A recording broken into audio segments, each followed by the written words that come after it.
Our first recipient tonight was a trailblazer in the business community.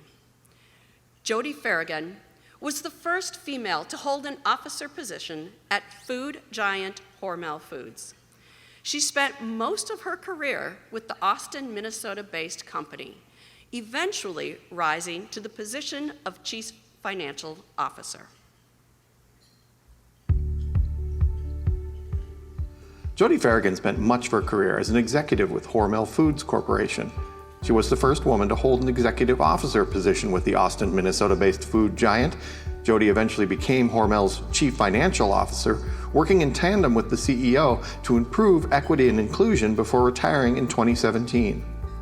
Jody's incredible confidence in her abilities to make an impact, both in her corporate career and in her board responsibilities.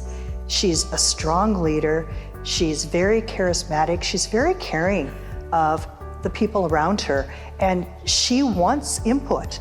She really does an excellent job in making everyone feel comfortable, and that she really wants everyone to be part of moving forward an organization. And I've seen that firsthand.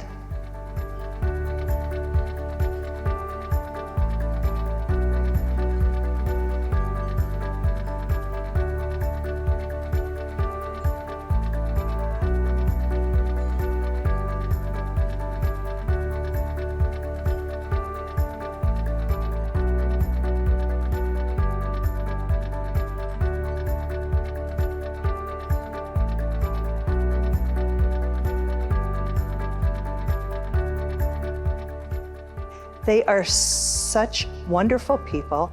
They are extremely supportive and thrilled what's going on here at the university. And I've so enjoyed my time getting to know them as a couple, as a family, and as alums. Jody served 9 years on the Alumni Association and Foundation's board of directors. She and her husband, Dwayne, have been tremendous supporters of UND. Their latest gift to the Nistler College of Business and Public Administration building project was close to their hearts.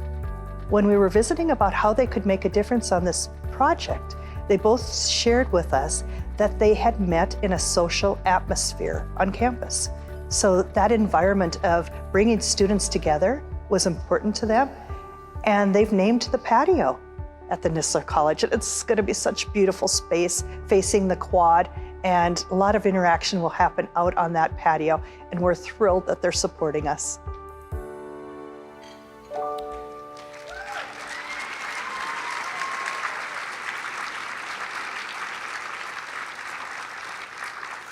Jody, as a first-generation college student Jody from Feragen. the small town of Deering, North Dakota, you have made your family and your university very proud. Please come forward to accept your Sioux Award for Distinguished Achievement and Leadership.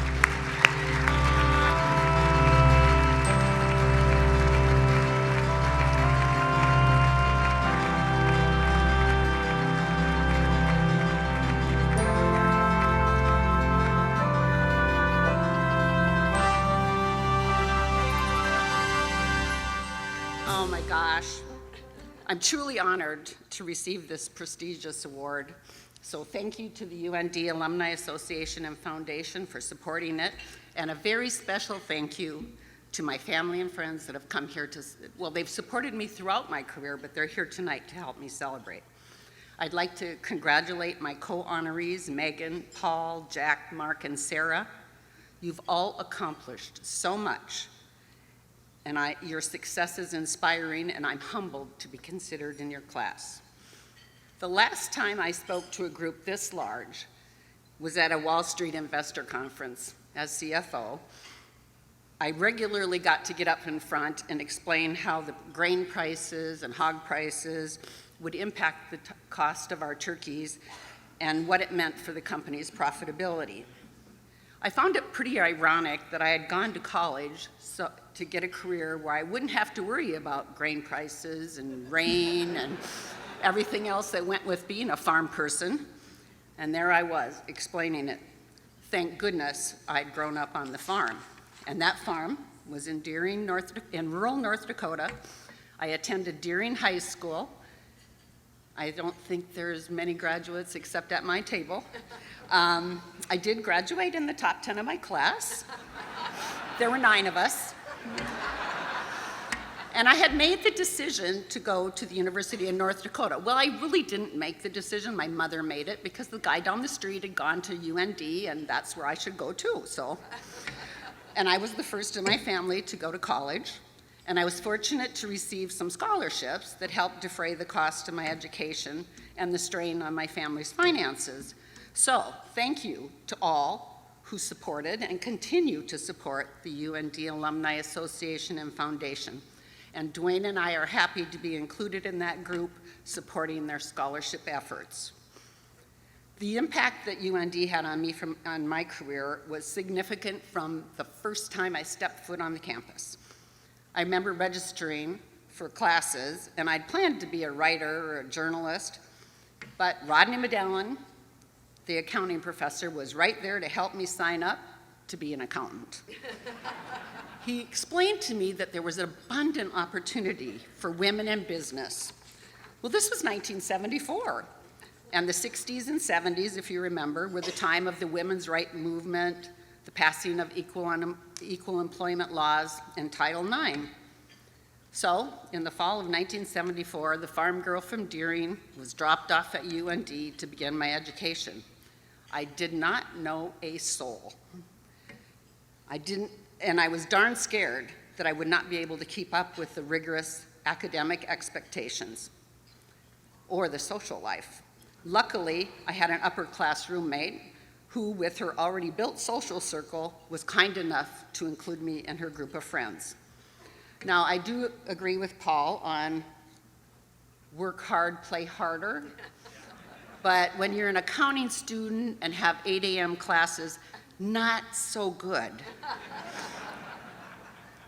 UND had a rigorous accounting program. In fact, I found out last night at the Accounting Hall of Fame that we're nationally recognized by some of the big CPA firms, and they've actually come on campus to talk to the professors to figure out what the secret sauce is. So it was good back then, and it still is today. The professors made us work hard, but I think that's what led to the success of the people that were in those courses. And of course, my courses were full of male students. And the professors tried to be fair and encourage everyone to participate, but business students are very competitive.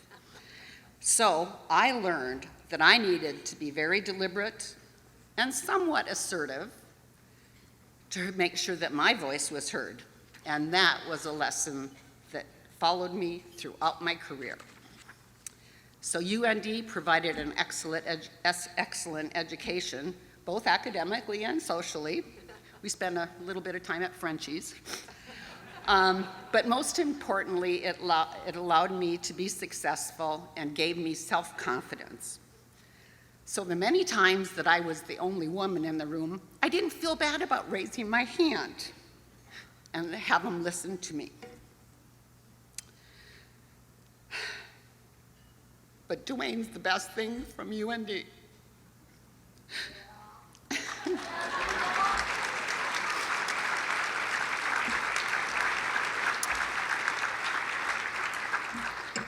I could do this if I'm talking about grain prices and hogs and turkeys, but when it gets personal, it's a little more hard.